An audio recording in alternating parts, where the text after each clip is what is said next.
very often I'm asked what the significance behind July 17th is, why 17 is my favorite number, what my favorite match is, what my favorite moment in wrestling history is, what my favorite pay-per-view is. All of those questions will be answered within this one video. But before I go on, though, I want to apologize beforehand for the crappy quality of the video. Usually I film them from my phone, which is better quality and HD quality, and I usually only use my laptop for when I'm on a time constraint and stuff like that. But today I got the dentist, work, and shit like that. So unfortunately, and also watching Money in the Bank 2011, which I'll get to in just a moment. That's why I'm watching that right now. But that's why that explains the crappy quality of this video. Usually I use my phone for the video vlogs, but nevertheless, I commend you for making it through despite the crappy quality. But that being said, let's go back 3 years ago. So I talked about this in my first video a couple of weeks ago when I was talking about analyzing the impact of CM Punk's Pipe Bomb promo 3 years later from June 27, 2011. My favorite promo of all time, and then that goes without saying. For a lot of people it is. That one moment that really kicked off the summer of Punk. And one would argue that it kicked off 1 week prior when CM Punk announced that he'd be leaving the WWE on July 17th when he would defeat John Cena for the WWE Championship and rendering all future champions inactive. Then we'll go on to engage in the contract negotiations with Vince McMahon and do all that kind of stuff in subsequent weeks, making it one of the most exciting builds to a pay-per-view ever. And at this point in time, it's quite funny actually, because I was watching Raw on a regular basis, but sometimes I couldn't watch it live. I was grounded at the time, so I wasn't able to watch it live at some points or write a review on it. That's why on my website, nextwrestling.weebly.com, for a lot of the shows of Raw and SmackDown, you don't see reviews up there because I was unable to write them at the time. But that being said, though, it was one of the best builds towards a pay-per-view in WWE history. So it was shaping up to be one of the most exciting shows of all time. Not only CM Punk versus John Cena was on that card, we also had Christian versus Randy Orton for the World Heavyweight Championship, who, before the whole CM Punk and John Cena thing kicked off, I thought was the best thing going in WWE. They had great matches, great feud. Christian had a great story for turning heel, and they would engage in another excellent encounter at the Money in the Bank pay-per-view over the World Heavyweight Championship. Mark Henry was also at the time one of the hottest heels in the company. His whole Hall of Pain thing, attacking the Big Show. They had a very good thing going into Money in the Bank. I didn't expect the match to be much like all that exciting, but I did. I was looking forward to the story behind Mark Henry's push and him being escalated to the top as a top heel in the company. And there was so much more going on at the time. The 2 Money in the Bank ladder matches, and I'm talking about these other 3 matches on the card. And I didn't even mention those matches, which were the selling point of this pay-per-view. But either way, though, an extremely exciting event overall, was shaping up to be one hell of a show. July 17th, 2011. I remember it as it was yesterday. We'll never forget it as to why it is my favorite day of all time. And I thought it was only fitting that I wore my CM Punk shirt for this video as well. But the night before, I remember going to see the Harry Potter movie, whichever one was out at the time. I think it was the last one actually, the Deathly Hallows one, Part 2. Super psyched for it. Saw that, and the next day I was over at a relative's house. And but even before I went over there, I went to the store to go buy an HDMI cable. Now, for the last year or so, I want to say, because I started watching pay-per-views like online and shit, illegally, of course, in like 2010, during the summer of 2010, or on the later half of that year. And so I tried doing that for most of 2011. I thought it'd be a great idea, and I don't know where I got the idea from, but to buy an HDMI cable and hook it up to my laptop, from my laptop to a TV in my house, so I can watch the Money in the Bank pay-per-view on a much bigger screen. It'd be much cooler that way. So that's what I tried doing. I tried doing that, and so I bought the HDMI cable earlier on the day. The relative's house, I left like a little later than I probably should have, and got back to the house around 8 o'clock, right as the pay-per-view was starting, and I was rushing to plug this fucking thing in, this HDMI cable, and it wasn't going to the main TV in my family room of my house, and I was really getting frustrated. I'm like, I'm missing this shit, and I knew that the SmackDown Money in the Bank match, the ladder match, was kicking off the show, and I was extremely excited for that matchup too, because it was also unpredictable, even though I thought like Wade Barrett or Sheamus would win or whoever. But either way, I really wanted to I was really looking forward to that matchup, and I was so pissed that I missed it, especially, watching it back now. It was such an amazing matchup, and easily one of the better Money in the Bank ladder matches in WWE history. But I was too busy trying to hook up the HDMI cable to try to watch this matchup and try to find a website to watch the show on. An excellent matchup from start to finish, watching it back once I eventually got the DVD later that year. I think it was the sole DVD that I eventually put on my Christmas list because it was such an amazing event to watch back. But anyway, though, hooked up my HDMI cable to my laptop upstairs. When I finally turned it on, it was the Divas match between Kelly and Brie Bella. So thankfully, I didn't miss too much of the pay-per-view. Although I did miss, of course, the opener featuring Daniel Bryan and Daniel Bryan winning the Money in the Bank briefcase in one of the most shocking moments ever. So I remember reading that and just marking the hell out. And it's funny because the year prior, I also did the same when Kane won his SmackDown Money in the Bank briefcase and won the World Heavyweight Championship later that night.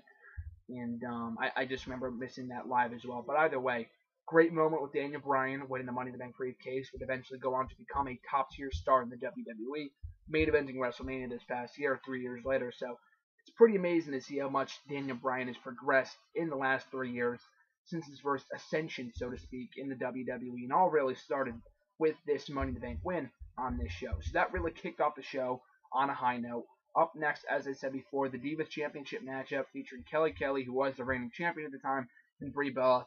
Really a nothing matchup, not as bad as it could have been. So I respected that. It really wasn't that terrible. On an otherwise amazing show, I didn't really mind it. It served as a very small blemish on what was an otherwise great show. So I didn't really mind that. We had the Big Show versus Mark Henry up next. Like I said, Mark Henry at the time was being built up as a monster heel in the company. So the build for this contest was very well done. Mark Henry was looking like a legitimate threat to Big Show. And of course, booking in 101 states that as much momentum as you get going into a matchup, for the heel at least, the face usually goes over in their eventual encounter. So that's what I half expected going into this matchup between Big Show and Mark Henry. And much to my surprise, Mark Henry emerged victorious, cleanly, might I add, over the Big Show. And after the contest, taking him out via an ankle injury, I think it was. And Big Show was out for the next 3 or 4 months, and they would go on a feud over the world title later that year. Another story for another time. But that was also a pleasantly surprising contest in how well they worked together. It wasn't a barn burner of a matchup, but it was good for what it was. It was decent considering who was involved, and the finish kind of overshadowed the rest of the matchup anyway, with Mark Henry going over clean. So I thought that was great. So up next, I think, was the Raw Money in the Bank ladder match. I'm trying to think if there's any other matches on that show. I'm pretty sure it went from Big Show and Mark Henry to the Raw Money in the Bank ladder match, and I think it did, unless I'm skipping something, but that was a great matchup as well. Just everything that happened in that contest was excellent. The action from start to finish I thought was entertaining. It had the star power. We had Del Rio, The Miz, Alex Riley, Rey Mysterio, Kofi Kingston, Evan Bourne, Jack Swagger. So many top tier stars. There are a lot of exciting stars on the Raw roster at the time. So for them to be crammed into one matchup was extremely exciting. Not as good as the SmackDown ladder match, which has always been the better of the two. And even this year, now that we have the Money in the Bank ladder match at this past year's event, as well as the WWE World Heavyweight Championship ladder match. And I, of course, of those two, thought that the Money in the Bank contract ladder match was better. But anyway, though, so the SmackDown matches always outshine the Raw ones. But even this matchup I thought was very, very good. Del Rio got a massive pop when he emerged victorious and became Mr. Let me pronounce this right here, Mr. Dinero and El Banco. Eventually going on to win the WWE Championship only a month later and fulfilling his so-called self-proclaimed destiny in the process. But it's amazing to watch that back and see how over Alberto Del Rio was on the show, seeing how well he was built up over the course from the summer of 2010 to the summer of 2011. There were a few hiccups here and there, and some would argue that his momentum really died when he lost at WrestleMania and at Extreme Rules early in 2011. But not all hope was lost. I mean, like I said, he was extremely over with the Chicago crowd, which would never happen again for Del Rio from that point forward. And his entire title reign as WWE Champion, both the first and second reign, were both botched badly. But that being said, though, in the moment, in the spur of the moment kind of thing for Del Rio, I thought this was a great matchup. Up next, Orton and Christian, much of the same from those two. Not their best matchup that they had on pay-per-view. I thought the Over the Limit and SummerSlam matches especially were definitely better. But this was also a very good contest, especially down the stretch. Christian emerging victorious via disqualification. So this wasn't even the end of the night. I was still marking out like crazy with Christian being named the new World Heavyweight Champion, embarking on his second reign with the championship. And like I said, it was via DQ. It was in fluky fashion when Randy Orton spit in the face of Christian, causing the disqualification because his stipulation was that if Orton got DQ'd or counted out, he would have to forfeit the title. And he spat in Christian's face. Christian picks up the victory. He would be buried afterwards by Randy Orton by taking an RKO twice on the commentating table. I wouldn't even call it buried. I'm just saying that that's what people have referred to it as. And some people hoped that Daniel Bryan would have cashed in that night on Christian. And, I mean, even after this event went off the air, I was hoping that would be the end of the feud. And I'm glad it wasn't because they had a hell of a matchup at SummerSlam, but I was kind of hoping that Bryan and Christian would go on a feud with each other going into SummerSlam over the World Heavyweight Championship. And they have yet to feud. I don't think they ever will feud by this point because Christian's kind of at the end of his rope. But even still, though, I thought that would have been an excellent matchup. But anyway, another great matchup from Orton and Christian. Orton gets the last laugh, setting up their no disqualification, no holds barred matchup at SummerSlam for the World Heavyweight Championship, which was also a hell of a matchup. So, of course, the main event arrives. CM Punk, John Cena for the WWE Championship. I'm sitting there extremely excited. My live feed that I was watching the show on did not cut out at this point. It didn't cut out at any point in the show, which has been known to do when you're watching pay-per-views online and all that stupid shit. I mean, that's my own fault for not purchasing the pay-per-view, but I wasn't going to spend $50, $60 on it when I really should have, but I probably wasn't going to spend the money, especially since I was 16 at the time and I didn't really have much money to spend, and my parents weren't going to pay for it. So, anyway, the live feed didn't kick out, it didn't cut out at any point during the show, so that was really that was assuring for the main event. I was very hesitant to watch the pay-per-view on a live feed and then have it cut out and maybe like a 2 count or something, which actually has happened before. Not in important moments like Cena versus Punk, but it has happened when watching pay-per-views before. And even on the WWE Network, it's happened. Not even on live feeds on websites and whatever online. But anyway, though, so the main event finally arrived. CM Punk making his entrance for his matchup right before John Cena does, and I'll get to his entrance in a second. But CM Punk making his entrance as soon as This Fire Burns hit. The last time, and I mean he entered to it, but this would be the last time that he would enter to This Fire Burns, but it would also hit after he won the matchup. But this would be the final time ever that This Fire Burns. He would enter the arena to that theme song, and I always thought that was a great theme.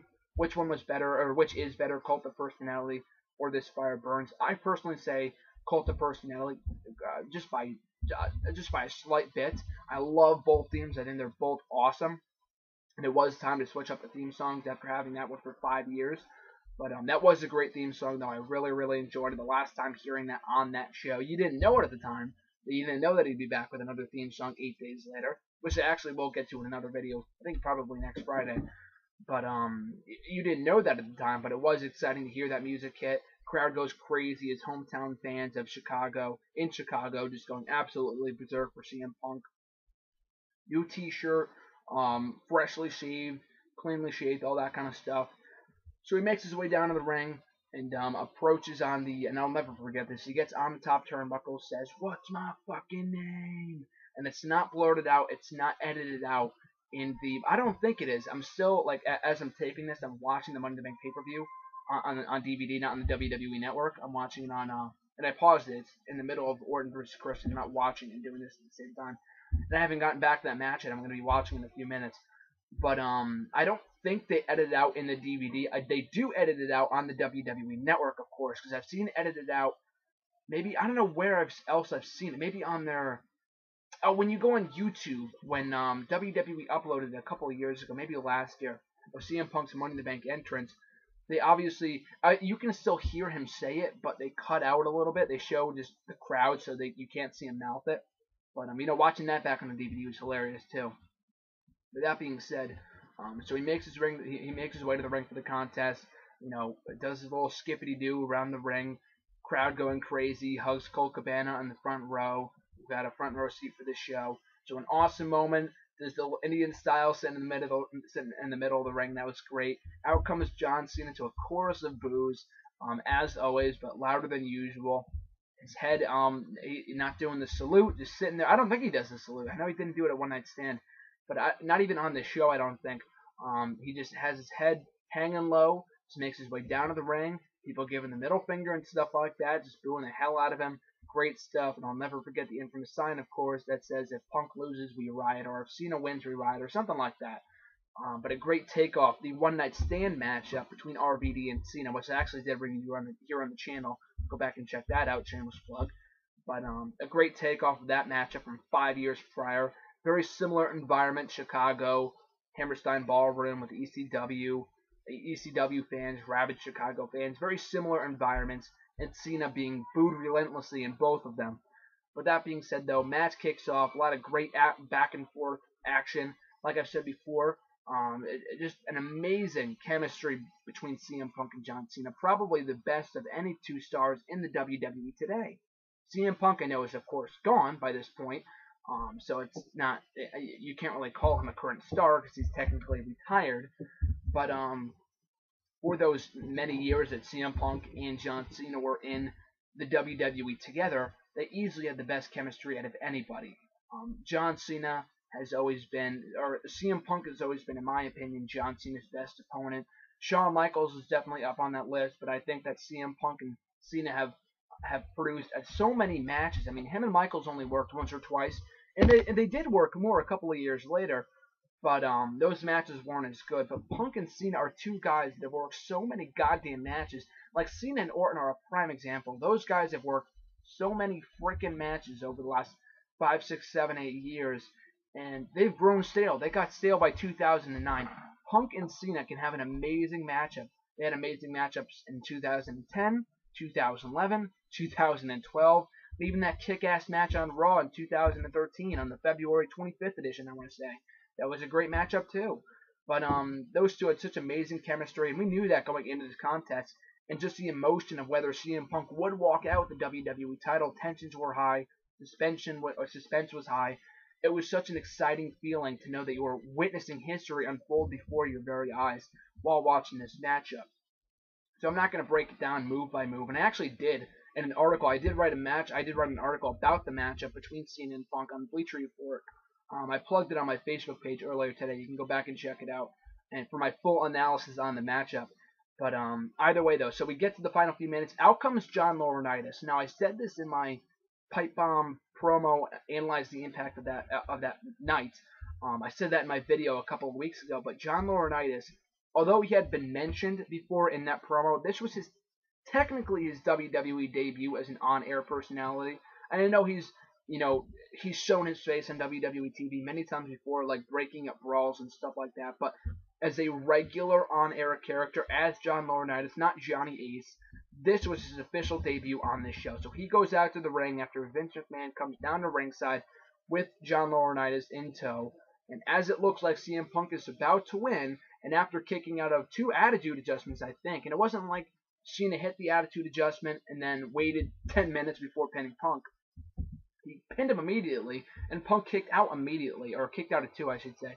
So that put over Punk big, and that's not usually a recurring thing with John Cena and his opponents. They don't usually, he either waits a while before pinning them after the attitude adjustment, or they don't kick out. And CM Punk did it twice. He kicked out at 2 twice after being pinned immediately afterward. And knowing that, with that in mind, Cena hadn't been putting over many people at this time. I know he put over Miz at WrestleMania that year, but that was via interference from The Rock, so it was a lot different. But the fact that Vince McMahon and both John Laurinaitis were right there at ringside made the matchup that much more exciting. Given the fact that this was the initial introduction to John Laurinaitis as a regular on-air character in the WWE. So as Punk is about to win the contest, Vince McMahon signals towards ringside, towards the bellkeeper, for him to ring the bell, much like the Montreal Screwjob. Now, there was a lot of speculation going into the matchup whether a double turn with Punk and Cena would be executed. Now, Punk at this point in time wasn't technically a babyface. This matchup kind of signaled the start of a babyface turn for CM Punk when he eventually returned 8 days later. But before this, even though he was getting cheered like crazy in the promos, the contract negotiations, all that kind of stuff, all the run-ins with John Cena, he had never been cheered, or he had never been officially established as a babyface. And during this matchup, he was obviously the babyface against a face Cena, but a lot of people speculated going into this show whether a double turn would be executed, much like it was with Bret Hart and Stone Cold at WrestleMania 13, also in Chicago. So a lot of people thought like with a John Cena heel turn that was out of the question, But even still, though, it was quite comical to think that people were still thinking that by this point in time. Me being one of them, because it wasn't until a couple months later that they would tease it once again and didn't deliver.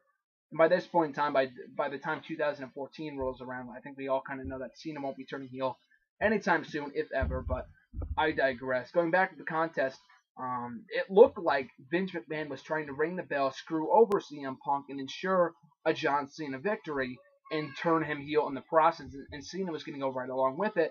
It was against all of his characteristics at the time. It was against his persona, against his motto of never give up, all that hustle, loyalty, respect, all that kind of crap. But he didn't go with it. He comes outside the ring as John Laurinaitis is making his way around ringside, very quickly, might add, running towards ringside. John Cena socks him and says, "Not this way," or something along those lines.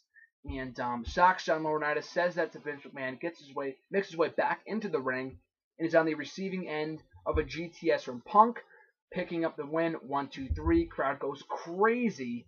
And just sitting there in that famous pose, my favorite picture of all time, CM Punk sitting there with the WWE Championship in tow, new WWE Champion CM Punk, just going absolutely berserk. One of my biggest markout moments ever, seeing CM Punk finally being crowned the WWE Champion. His first ever run with the championship, might add. His second one was, of course, the longest reign in modern history in the last 25 years, but this was his first ever run with the WWE title. So he's declared the new champion, or the winner of the contest and the new WWE champion. Vince McMahon is seen at ringside, absolutely stone-faced, has no expression on his face whatsoever. And then all of a sudden, as CM Punk is celebrating in the ring with his hometown fans, Vince McMahon goes to commentary and says, "Give me Del Rio, give me Alberto," who had just recently won the Raw Money in the Bank ladder match. So Del Rio comes running out, no entrance music or anything. He comes out and looks to take out take out CM Punk. But before he can, CM Punk clocks him with a kick to the head, looks at the camera, looks at Vince real quick. Those two have a brief stare down before Punk makes his way to the ring, makes his way to ringside to the barricade, and makes his way up the arena, up the audience, and up the stairwell or whatever, and up towards the upper half of the arena, holding up that championship one last time with Vince McMahon staying right there. And I forgot to mention this before, when he was on the barricade, once again engaging in another stare down with Vince, blowing that kiss towards Vince. It was just very telling, saying goodbye, I'm leaving with your frickin' title. It was a great moment, a great visual. So Punk leaves out. He's standing atop the audience with the championship in tow, holding it up in the air, celebrating. The commentators, putting over how controversial this all was. And you see Punk make his way out of the arena. And I think the last shot was of him running out of the doors of the front entranceway of the arena. And that was it. Pay-per-view goes off the air. Just a lot of excitement. Jerry Lawler saying Punk wins. And I've said this before on my Facebook page, but with that being also one of my favorite moments in wrestling history. Not one of my favorite, but one of my most memorable.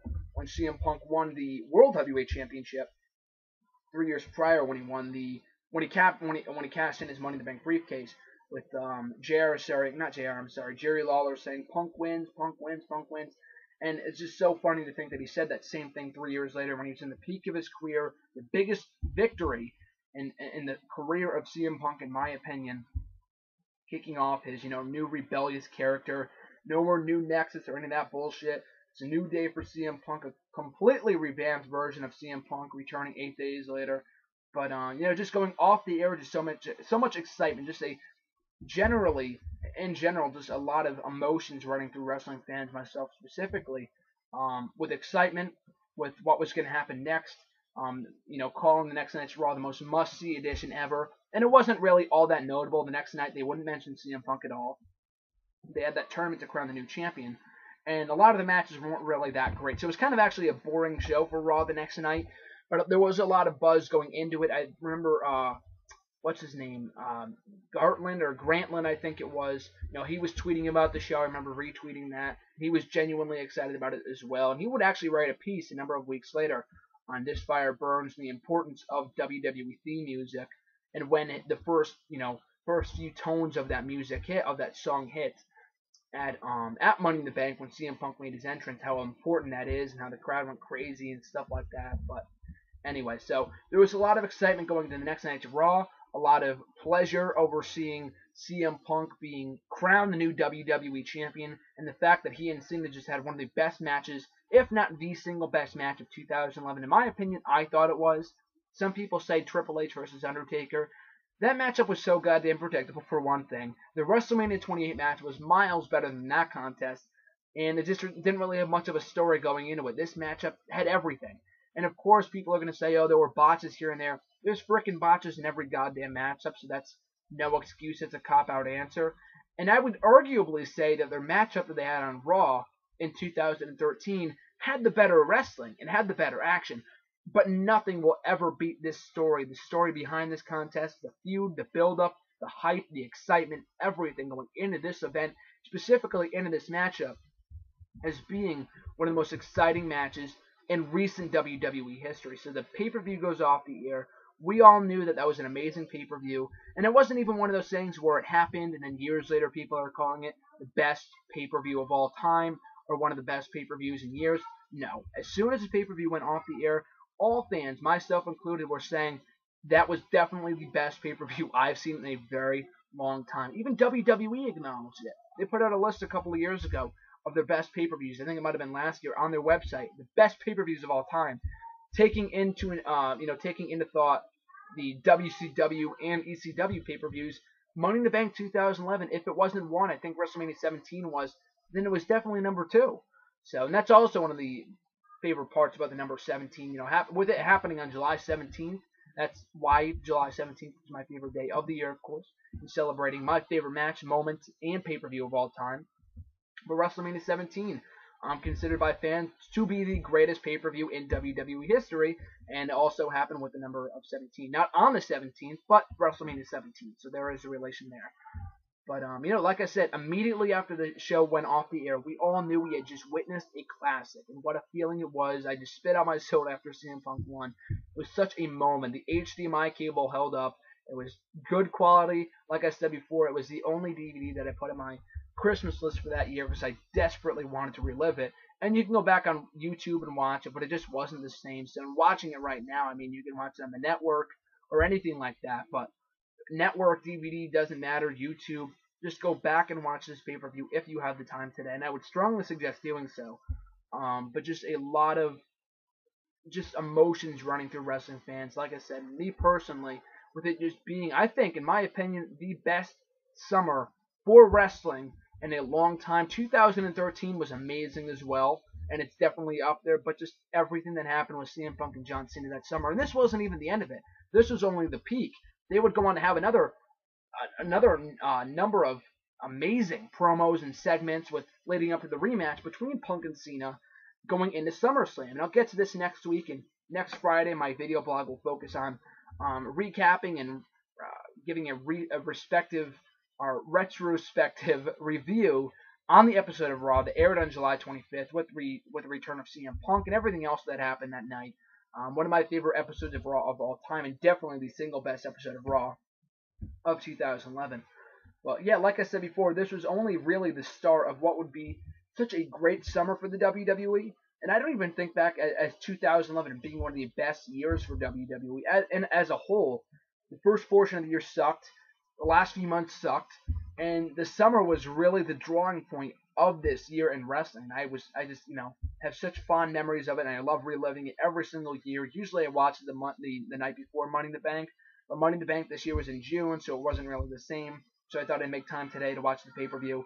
So I look forward to watching it as I'm done with this video. I look forward to watching the rest of the show, including Punk vs. Cena. But that being said, though, in a short answer, and not really in a short answer, that was 30 minutes long. That's a 30-minute long explanation. That is exactly why July 17th will live on as my favorite day in wrestling history.